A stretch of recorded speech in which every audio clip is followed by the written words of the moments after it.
s'il y a des enfants, que les enfants puissent aller à l'écodime, parce que vraiment aujourd'hui je veux parler comme parlant à une église adulte. Et vous savez, avec les temps actuels, il faut vraiment parler aux gens comme si ils sont adultes, parce que moi je me souviens quand j'avais 15 ans, mon père pensait que j'avais 15 ans, alors que dans ma tête j'avais 25 ans. Amen. Alors il me traitait comme un enfant, alors que j'avais des choses à lui partager. Amen, hein? Et je bénis Dieu parce qu'on n'est pas né chrétien, on était païen. Donc on sait ce qui se passe dans la tête d'un jeune garçon de 15 ans.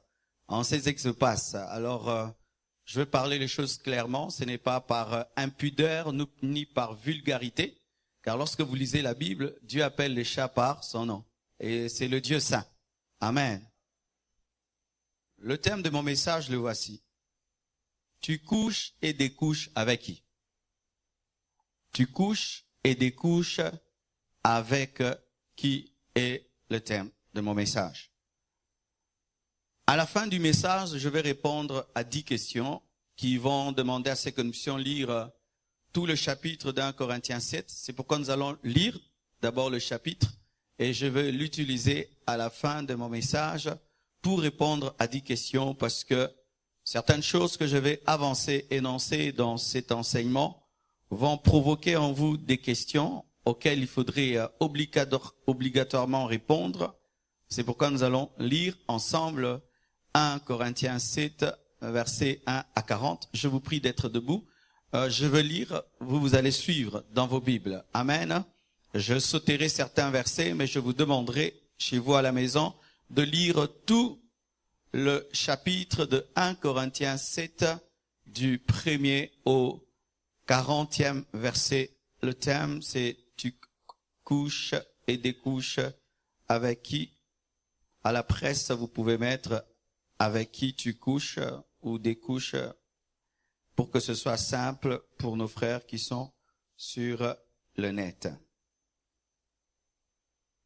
1 Corinthiens 7, la Bible dit ceci. Pour ce qui concerne les choses dont vous m'avez écrit, je pense qu'il est bon pour l'homme de ne point toucher de femme. Toutefois, pour éviter l'impudicité, que chacun ait sa femme et que chaque femme ait son mari. Que le mari rende à sa femme ce qu'il lui doit et que la femme agisse de même envers son mari. La femme n'a pas autorité sur son propre corps, mais c'est le mari. Et pareillement, le mari n'a pas autorité sur son propre corps, mais c'est la femme.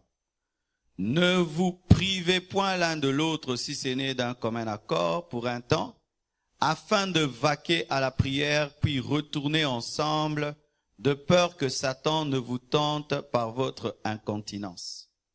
Je dis cela par condescendance, je n'en fais pas un ordre. Je voudrais que tous les hommes fussent comme moi, donc célibataires, mais chacun tient de Dieu un don particulier, l'un d'une manière, l'autre d'une autre. À ceux qui ne sont pas mariés et aux veuves, je dis qu'il leur est bon de rester comme moi. Mais s'il manque de continence, c'est pourquoi certains disent que Paul était veuf, qu'il avait perdu sa femme et puis il avait décidé de rester célibataire. Certains disent à cause de ce verset cela. Certains disent. Mais s'il manque de continence, qu'il se marie, car il vaut mieux se marier que de brûler. À ceux qui sont mariés, j'ordonne non pas moi, mais le Seigneur, que la femme ne se sépare point de son mari. Si elle est séparée, qu'elle demeure sans se marier, ou qu'elle se réconcilie avec son mari, et que le mari ne répudie point sa femme. Aux autres, ce n'est pas le Seigneur, c'est moi qui dis. Si un frère a une femme non croyante et qu'elle consente à habiter avec lui, qu'il ne la répudie point. Et si une femme a un mari non croyant et qu'il consente à habiter avec elle, qu'elle ne répudie point son mari. Car le mari non croyant est sanctifié par la femme et la femme non croyante est sanctifiée par le frère. Autrement, vos enfants seraient impurs tandis que maintenant ils sont saints. Si le non-croyant se sépare, qu'il se sépare. Le frère ou la sœur ne sont pas liés dans ces cas-là. Dieu nous a appelés à vivre en paix. Car que sais-tu, femme, si tu sauveras ton mari, ou que sais-tu, mari, si tu sauveras ta femme? Seulement que chacun marche selon la part que le Seigneur lui a faite, selon l'appel qu'il a reçu de Dieu. C'est ainsi que je l'ordonne dans toutes les églises. Quelqu'un a-t-il été appelé étant circoncis? Qu'il demeure circoncis. Quelqu'un a-t-il été appelé à étant incirconcis? Qu'il ne se fasse pas circoncire. La circoncision n'est rien, et l'incirconcision n'est rien, mais l'observation des commandements de Dieu est tout. Que chacun demeure dans l'état où il était lorsqu'il a été appelé. As-tu été appelé étant esclave? Ne t'en inquiète pas, mais si tu peux devenir libre, profites-en plutôt. Car l'esclave qui a été appelé dans le Seigneur est un affranchi du Seigneur. De même, l'homme libre qui a été appelé est un esclave de Christ. Vous avez été rachetés à un grand prix, ne devenez pas esclaves des hommes. Que chacun, frère, demeure devant Dieu dans l'état où il était lorsqu'il a été appelé.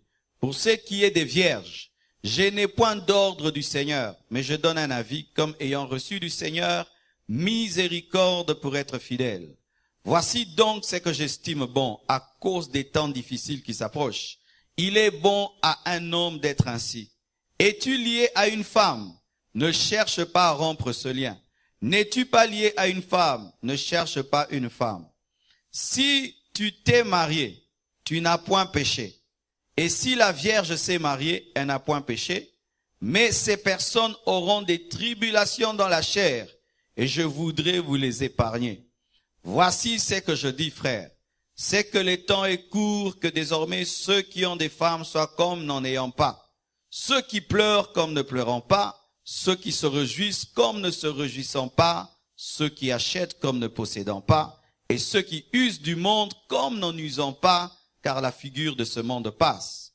Or, je voudrais que vous fussiez sans inquiétude. Celui qui n'est pas marié s'inquiète des choses du Seigneur, des moyens de plaire au Seigneur. Et celui qui est marié s'inquiète des choses du monde, des moyens de plaire à sa femme. Il y a de même une différence entre la femme et la vierge. Celle qui n'est pas mariée s'inquiète des choses du Seigneur, afin d'être sainte de corps et d'esprit, et celle qui est mariée s'inquiète des choses du monde, des moyens de plaire à son mari. Je dis cela dans votre intérêt. Ce n'est pas pour vous prendre au piège, c'est pour vous porter à ce qui est bienséant et propre à vous attacher au Seigneur sans distraction. Si quelqu'un regarde comme déshonorant pour sa fille de dépasser l'âge nubile, c'est-à-dire l'âge où on doit se marier, et comme nécessaire de la marier, qu'il fasse ce qu'il veut, il ne pêche point qu'on se marie. Mais celui qui a pris une ferme résolution sans contrainte et avec l'exercice de sa propre volonté et qui a décidé en son cœur de garder sa fille vierge, celui-là fait bien. Ainsi, celui qui marie sa fille fait bien et celui qui ne la marie pas fait mieux. Une femme est liée aussi longtemps que son mari est vivant, mais si le mari meurt, elle est libre de se marier à qui elle veut, seulement que ce soit dans le Seigneur. Elle est plus heureuse néanmoins si elle demeure comme elle est, suivant mon avis. Et moi aussi, je crois avoir l'Esprit de Dieu. Quand vous lisez un tel passage, vous sentez que la Bible pousse les gens à se marier? Vous sentez que la Bible interdit? La Bible est équilibrée. Si tu dois te marier, marie-toi. Si tu as reçu un don de rester seul, reste seul. C'est ça que la Bible dit. C'est ça que la Bible dit. C'est-à-dire qu'au milieu de nous, il y a certaines personnes ici qui ont un don de ne pas se marier. Elles, en se mariant, vont se compliquer la vie parce que Dieu t'a fait pour être seul. C'est comme les voitures de sport qui n'ont que 2 places. Si tu mets 4 personnes, tu abîmes le moteur. Maintenant, si tu as un camion, tu veux seulement 2 places. Tu ne veux pas utiliser les places, la cargaison. Tu perds les carburants pour rien. Chacun a sa destinée. Dans l'église, on ne pousse pas les gens d'abord à se marier, mais à découvrir leur appel et répondre à leur appel. Que Dieu bénisse. Asseyez-vous, s'il vous plaît. J'espère que tous les enfants sont sortis. Amen. Gloire à Dieu. tu couches et découches avec qui? Bien-aimés frères et sœurs, il y a tellement de choses à dire. Ce matin, nous allons parler de la place des perversions sexuelles dans l'occultisme. La place des perversions sexuelles dans l'occultisme. La place de l'intimité charnelle dans l'occultisme, car la sexualité est une grande porte de bénédiction ou de malédiction. Une grande porte de bénédiction ou de malédiction, tout dépend avec qui on couche et comment on le fait. Bien-aimés frères et sœurs, j'aimerais vous démontrer la place de la perversion sexuelle dans l'occultisme. Dans l'occultisme, les perversions sexuelles sont une forme d'adoration. Une forme d'adoration à Satan. C'est pourquoi l'occultisme s'accompagne toujours d'homosexualité, de lesbianisme, d'inceste, d'adultère, d'orgie, de zoophilie, de nécrophilie, de prostitution, de viol, d'avortement, de masturbation, de pornographie, des fantasmes déréglés, des relations contre nature. Pourquoi? Parce que le diable s'appelle Belzéboul. Belzéboul veut dire prince des mouches. Et les mouches se nourrissent de saleté. Et le diable se nourrit des perversions sexuelles. Plus dans une nation on commet des perversions sexuelles, plus le diable est à l'aise, parce que toutes ces perversions sont des adorations à Satan. Le diable aime l'infidélité. Il aime quand un homme trompe sa femme, car tout ce qu'il fait en dehors de sa maison est une adoration. Il aime que les personnes consanguines qui ont le même sang puissent coucher ensemble, car c'est une adoration, car Dieu a dit que tu ne prendras pas ton frère ou ta sœur en mariage. J'étais au Luxembourg.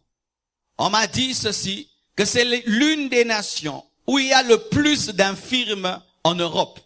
Et j'ai posé la question, pourquoi? Et ils m'ont dit, c'est parce que les familles se marient entre elles pour garder la richesse dans la famille, et cela crée beaucoup d'infirmes, prouvant que Dieu n'a pas prévu que les consanguins se marient entre eux. Dans l'occultisme, il y a l'homosexualité. Il a été démontré partout où les francs-maçons ont le pouvoir, ils ont toujours tendance à libéraliser l'homosexualité. Partout où il y a la franc-maçonnerie, on a tendance à prendre des lois, des décisions pour libéraliser l'homosexualité. Et je vous assure, frères et sœurs, les Illuminati, les francs-maçons sont aussi au Congo.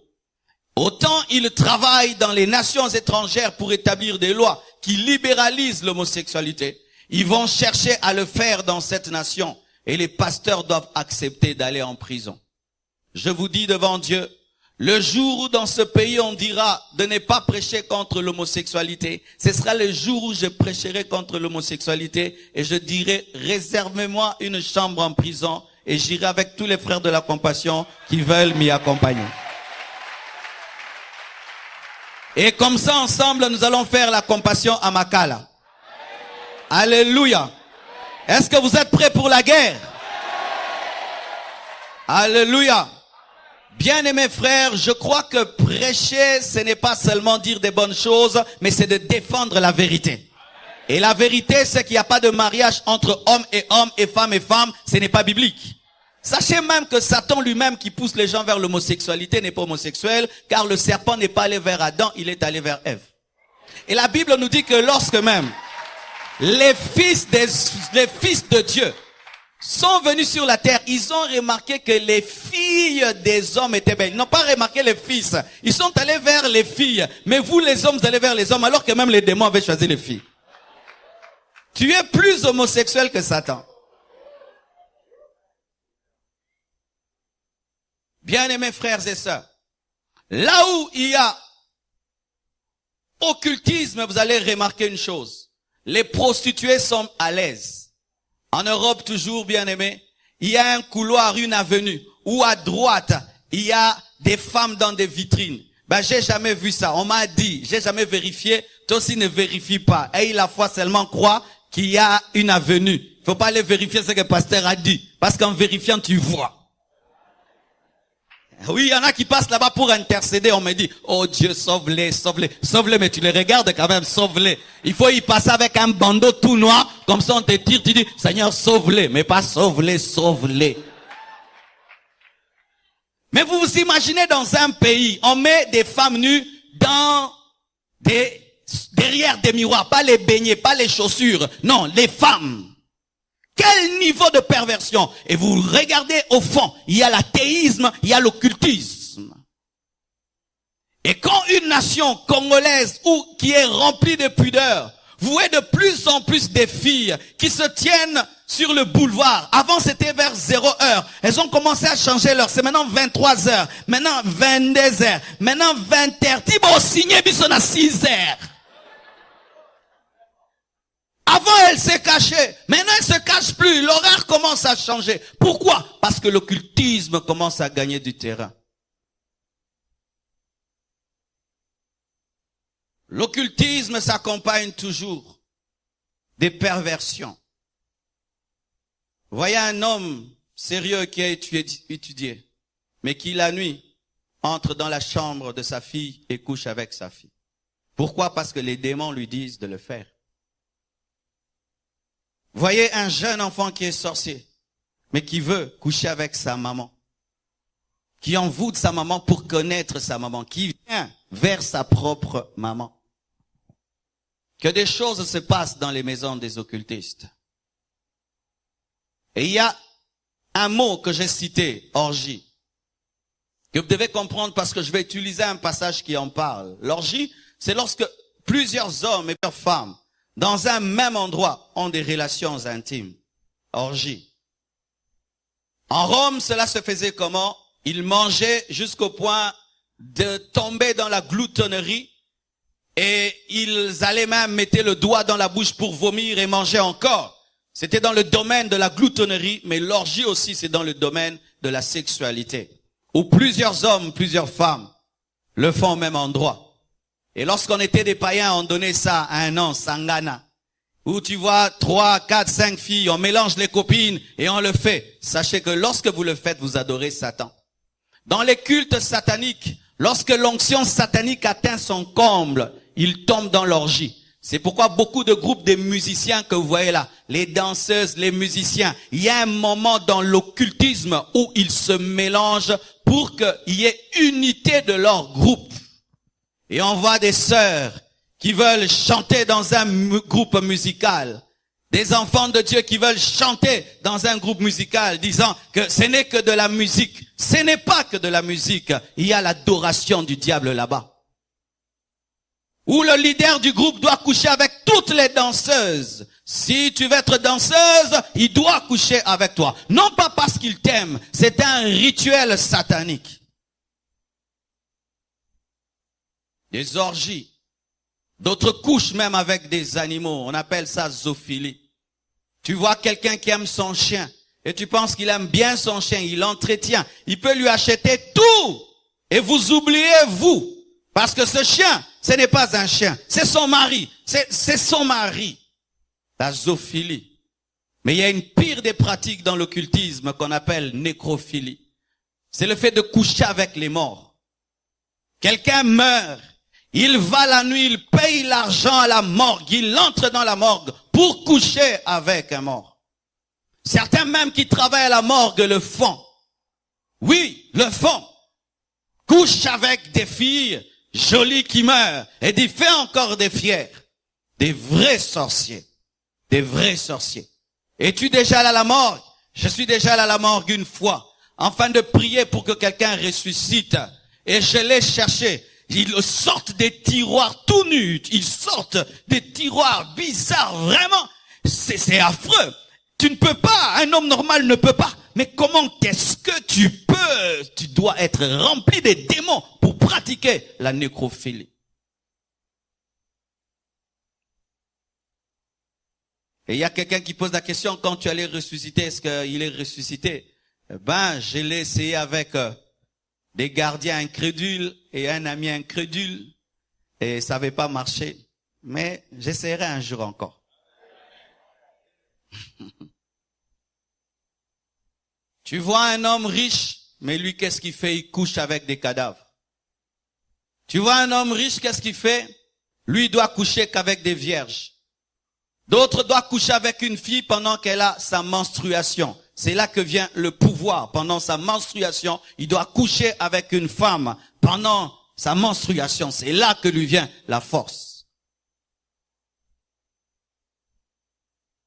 D'autres, il faut que la femme puisse boire toute sa sémence. Et c'est là que vient sa puissance. Ma sœur, les hommes que tu rencontres te demandent quoi? Quel genre de fantasmes ils ont? Un homme qui a des fantasmes sales, bizarres, démoniaques. Et tu dis non, ce sont ses préférences et ses goûts. Lui, il aime ça.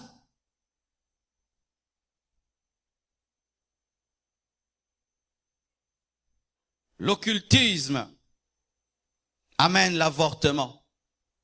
Parce que dans la parole de Dieu, il y a un démon qui s'appelle Moloch. Moloch, lui, il est spécialisé dans un culte. Il demande aux femmes de lui offrir leur enfant. C'est-à-dire une mère en couche et doit prendre son enfant et le brûler vivant. L'enfant est en train de pleurer, de crier. Et la mère offre son enfant ainsi. Il en est de même avec l'avortement. Avez-vous déjà suivi le film Le Cri silencieux, où on montre comment est-ce que les enfants dans le ventre de leur mère esquivent même les bistouris, crient pendant qu'on veut les tuer. On appelle ça le cri silencieux de l'enfant, un cri réel, mais qu'on ne peut entendre. Mais tu as avorté une fois, 2 fois, 3 fois, 4 fois. Tu as fait avorter 2 fois, 3 fois, 4 fois. Tu as sacrifié des enfants. Et tu as sacrifié tes propres enfants. Es-tu différent d'un sorcier? Es-tu différente d'une sorcière? Là où il y a l'occultisme, il y a l'avortement. C'est pourquoi vous voyez là où il y a les occultistes qui prennent le pouvoir, ils légalisent l'avortement, ils facilitent l'avortement, ils vous donnent même des médecins pour cela, ils vous encouragent à avorter. Mais moi je dis même, si on t'a violé, garde le bébé, il peut devenir un grand homme, un grand prophète. Là où il y a l'occultisme,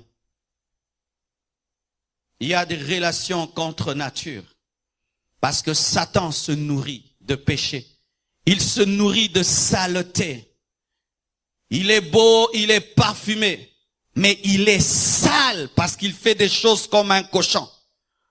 Comment est-ce qu'un homme qui peut coucher avec son enfant, qui peut coucher avec la bonne, qui peut coucher avec quiconque, tu dois être un animal. Tu tires sur tout ce qui bouge, un frère Lucky Luke.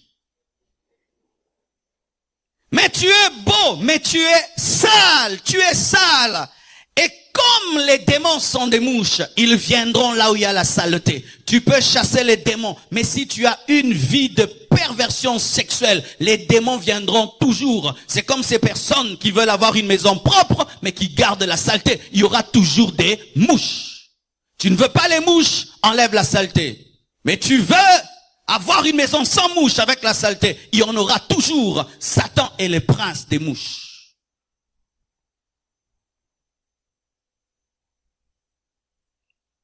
La Bible dit dans 1 Corinthiens 10, versets 7 à 8. Ne devenez point idolâtres comme quelques-uns d'eux. Selon qu'il est écrit, le peuple s'assit pour manger et pour boire. Puis ils se lèvèrent pour se divertir. Ne nous livrons point à l'impudicité comme quelques-uns d'eux s'y livrèrent, de sorte qu'il en tomba 23 000 en un jour. 23 000 en un jour. Qu'est-ce qui s'est passé? Lorsqu'Israël est sorti de l'Égypte et que Moïse est allé au sommet de la montagne et qu'il a pris du temps, Israël a voulu avoir un Dieu qu'il pouvait voir. Il a demandé à Aaron de lui fabriquer un veau d'or. Lorsqu'ils ont adoré le veau d'or, la Bible nous dit le peuple s'assit pour se divertir. Dans l'Ancien Testament, on ne donne pas trop de précisions sur ce qui est arrivé. Mais qu'est-ce qui est arrivé lorsqu'Israël a commencé à se réjouir devant le veau d'or? Israël est tombé dans les orgies sexuelles.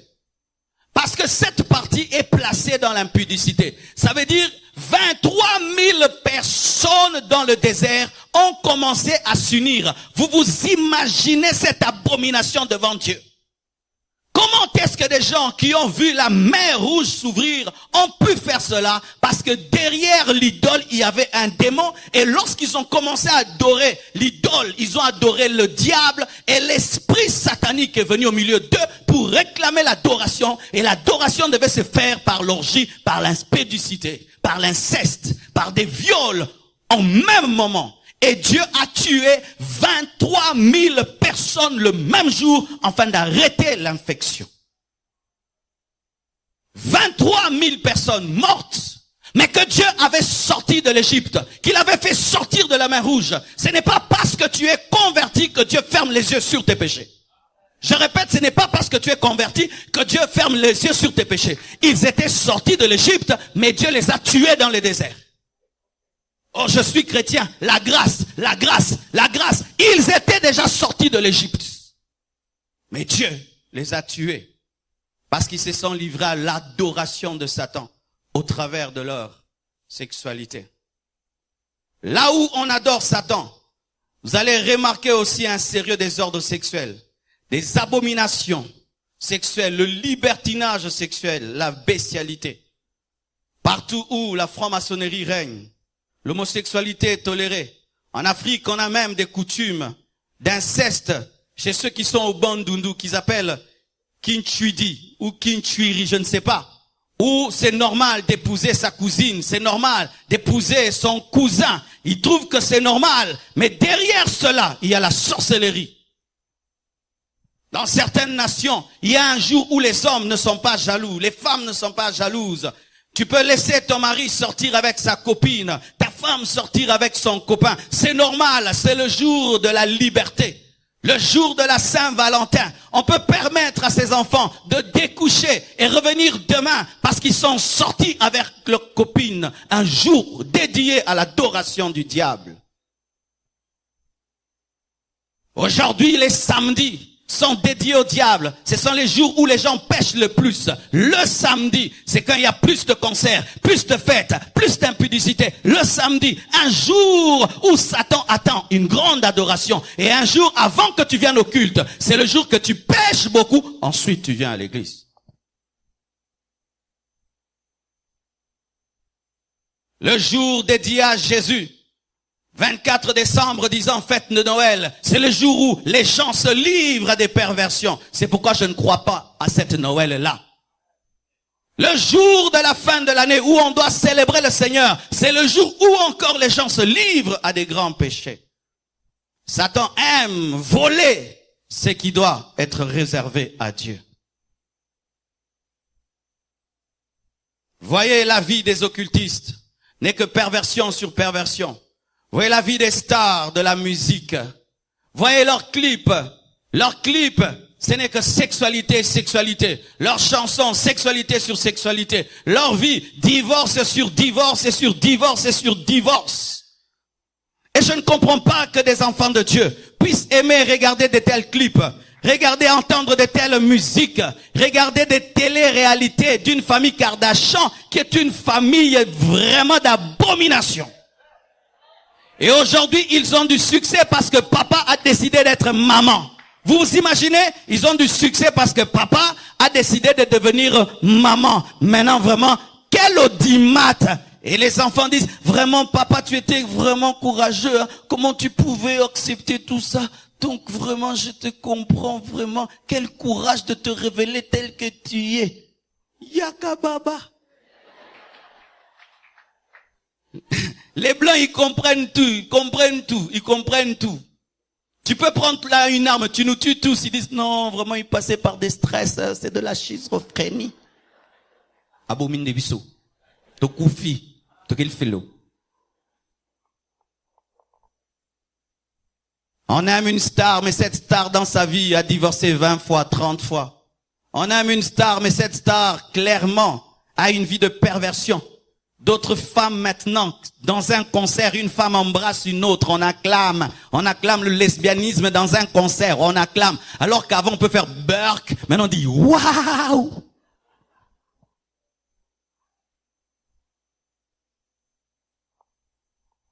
Pourquoi est-ce qu'on utilise les stars de la musique, on utilise les stars du cinéma? Parce que ce sont des étiquettes de l'occultisme. Ce sont des beaux garçons, des belles filles. Tout le monde veut les ressembler. Ainsi, en cherchant les ressembler, tu auras une vie de perversion comme eux. Et au travers de ta perversion, Satan recevra la gloire. Satan recevra l'adoration.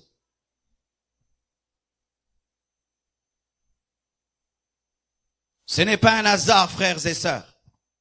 Le même terme qui est utilisé dans la Bible quand on dit que Adam connut Ève, c'est le même terme utilisé par adoration. Lorsqu'un homme marié connaît sa femme, il adore Dieu. Et lorsqu'un homme connaît une femme en dehors du mariage, il adore Satan. Je répète. Lorsqu'un homme connaît sa femme, il adore Dieu. Et lorsqu'il connaît une autre femme que sa femme, il adore Satan. Lorsque tu as des relations dans le mariage, tu adores Dieu. Lorsque tu as des relations en dehors du mariage, tu adores Satan. Et lorsque même tu vis dans la masturbation, tu adores Satan parce que tu lui offres ta sémence comme une offrande. Toute sémence répandue par un masturbateur est une offrande à Satan. Est une adoration. Est une adoration. Toute sémence répandue par un masturbateur est une offrande à Satan. Tu l'offres devant lui. Il y a un esprit là, lorsque tu te masturbes, qui reçoit cette offrande à la gloire du diable. C'est ainsi que lorsque dans une maison, on pratique trop de perversion sexuelle, ça devient un temple du diable parce qu'en ce lieu-là, on adore le diable. C'est pourquoi ne permettez jamais que l'impudicité soit pratiquée dans vos maisons. Tu ne peux jamais faire comme certains font. Je vous laisse, je m'en vais. Je vous laisse la maison, je m'en vais. Moi, je n'ai rien fait, je vous laisse. Vous le faites des fois à l'université, où tu laisses à tes amis la chambre, mais tu sais ce qui se fera, n'est-ce pas? Oh, je n'ai rien fait. Tu as fait quelque chose. Tu laisses ta maison à quelqu'un et tu sais qu'ils vont pratiquer l'impudicité. Tu accompagnes quelqu'un quelque part et tu sais ce qui aura lieu et tu y participes. Tu as participé à l'adoration du diable.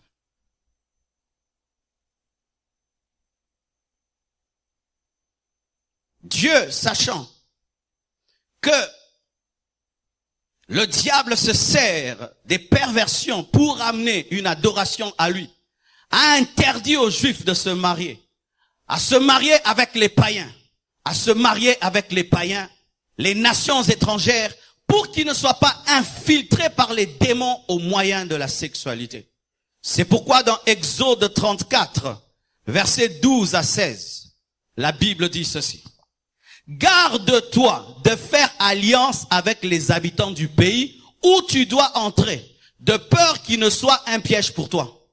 Au contraire, vous renverserez leurs autels, vous briserez leurs statues et vous abattrez leurs idoles. Tu ne te prosterneras point devant un autre Dieu, car l'Éternel porte le nom de jaloux. Voici un nouveau nom de Dieu que souvent on ne connaît pas. Dieu s'appelle jaloux. Dieu n'est pas jaloux, il s'appelle jaloux.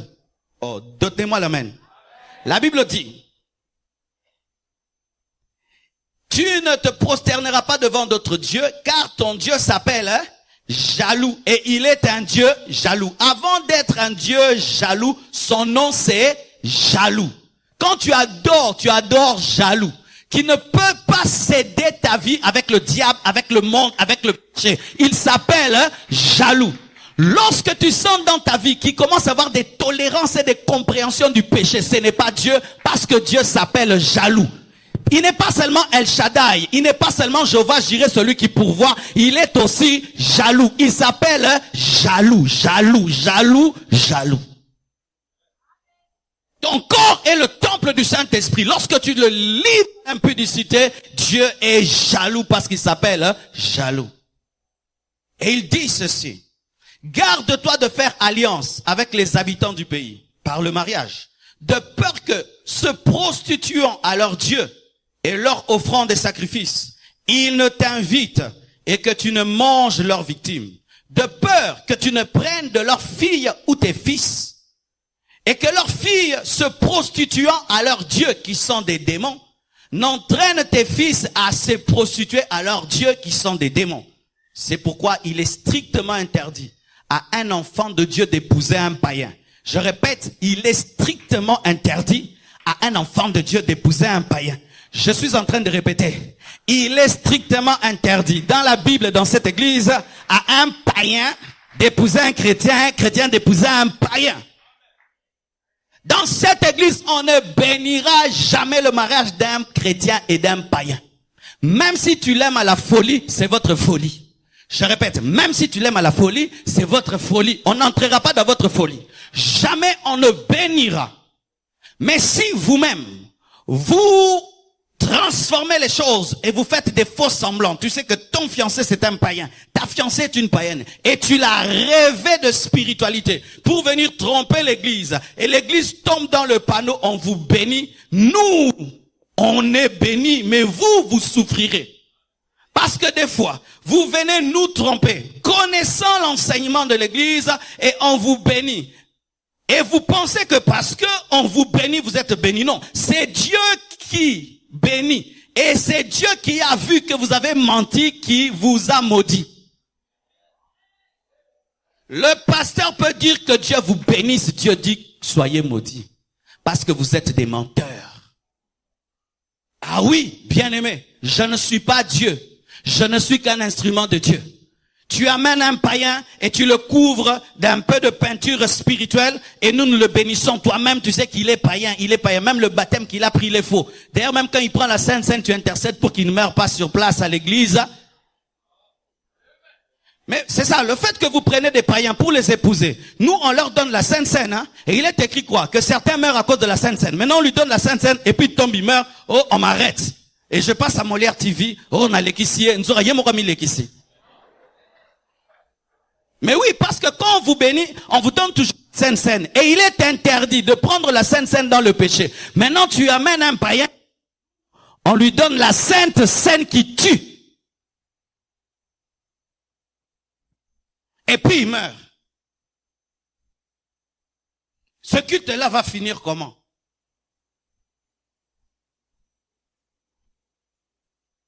Certains vont dire, non, pasteur, je suis pas d'accord avec toi. C'est dans l'Ancien Testament que Dieu interdisait à Israël d'épouser les Jébusiens et les Amoréens. Nous sommes au temps de la grâce. Nous pouvons les épouser, car la Bible dit, allez faire de toutes les nations mes disciples. Les nations représentent le monde, ce sont les païens. Moi, le Seigneur m'a dit d'aller en évangélisation. Oui, voici pour toi qu'il y a toujours des versets. Un autre verset. Dans le Nouveau Testament maintenant. 2 Corinthiens 6, versets 14 à 18. Ne vous mettez pas avec les infidèles sous un joug étranger. Car quel rapport y a-t-il entre la justice et l'iniquité? Ou qu'y a-t-il de commun entre la lumière et les ténèbres? Quel rapport y a-t-il entre Christ et Bélial? Ou quelle part a le fidèle avec l'infidèle? Quel rapport y a-t-il entre le temple de Dieu et les idoles? Car nous sommes le temple du Dieu vivant. Comme Dieu l'a dit, j'habiterai et je marcherai au milieu d'eux. Je serai leur Dieu, ils seront mon peuple. C'est pourquoi sortez du milieu d'eux et sépare-toi de ton fiancé païen. Sépare-toi de ta fiancée païenne. C'est ce que la Bible dit. Et séparez-vous, dit Marcelo, non, dit le Seigneur. Ne touchez pas à ce qui est impur et je vous accueillerai. Je serai pour vous un père. Vous serez pour moi des fils et des filles, dit le Seigneur Tout-Puissant.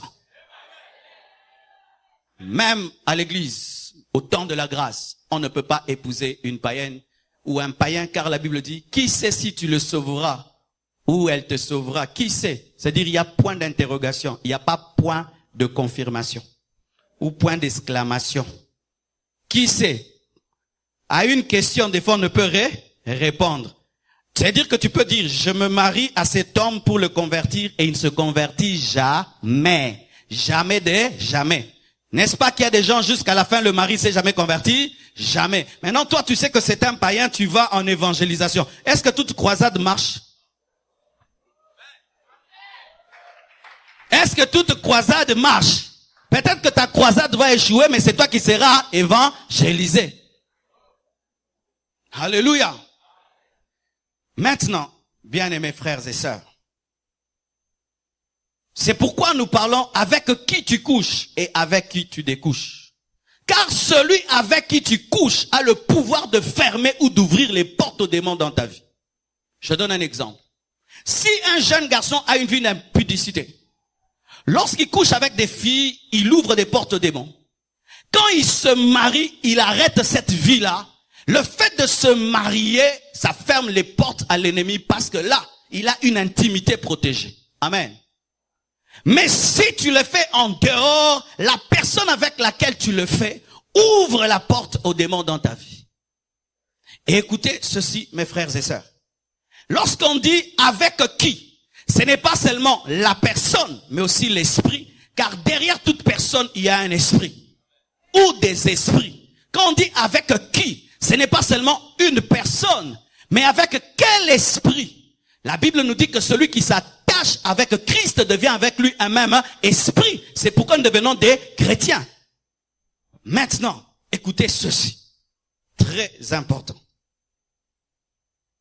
Dans Genèse 6, versets 2 à 8, nous voyons à quel point il est possible par un transfert sexuel de détruire toute une génération. Toute une génération. Dans Genèse 6, versets 2 à 8, on nous dit ceci. Les fils de Dieu virent que les filles des hommes étaient belles. Ils descendirent, ils couchèrent avec eux. Et quand ils ont couché avec elles, plutôt, ces femmes ont accouché des enfants qui avaient des tailles phénoménales. Une taille phénoménale. 3 mètres, 4 mètres, 5 mètres comme des Goliaths. Et dans leur génération, ces enfants étaient traités comme des petits dieux. Ils avaient des pouvoirs. On les appelle les Néphilim. Des hommes à moitié démons, à moitié hommes. Et ce sont eux qui ont amené la méchanceté sur la terre. Et c'est à cause de cette méchanceté que Dieu a décidé de recommencer tout. Pourquoi est-ce que Dieu a décidé d'envoyer les déluges? Parce que l'humanité était infectée par une sémence démoniaque. Mais écoutez ceci. Lorsque les démons sont venus, c'est sûr qu'ils ont pris corps afin de s'unir à ces femmes. Mais ces femmes, lorsqu'elles se sont unies à ces hommes, ce n'était pas que des hommes, c'était des esprits. Et la preuve, ce sont les genres d'enfants qu'ils ont engendrés. Des enfants foncièrement mauvais comme leur père. Et Dieu décide de tout détruire. Mais il préserve qui? Noé, parce que Noé n'a pas été infecté. Je déclare au nom de Jésus, dans cette infection de péché, tu seras Noé. Dans cette infection du péché, tu seras Noé. Je dis dans cette infection du péché, tu seras Noé. Dans cette épidémie de divorce, toi tu ne divorceras pas. Dans cette épidémie d'impudicité, tu ne tomberas pas. Dans cette épidémie d'homosexualité, tu ne tomberas pas. Au nom de Jésus-Christ de Nazareth. Et j'aimerais dire aux Africains, le monde vous attend pour aller leur prêcher que l'homosexualité c'est un péché, le lesbianisme c'est un péché. Et vous devez accepter d'aller même en Europe pour être emprisonné. Moi je suis prêt même qu'on refuse le visa. On a entendu tes prédications sur YouTube, tu es homophobe. Je ne suis pas homophobe. Je suis démonphobe, péchéphobe, adultérophobe. J'aime les homosexuels, mais je suis contre l'homosexualité. Et Dieu peut libérer un homosexuel. Alléluia. Tu seras Noé. Lorsque toute la terre sera sous l'emprise du mal, Dieu te mettra à part, car tu es l'église. Il est possible pendant que le monde pourrit d'être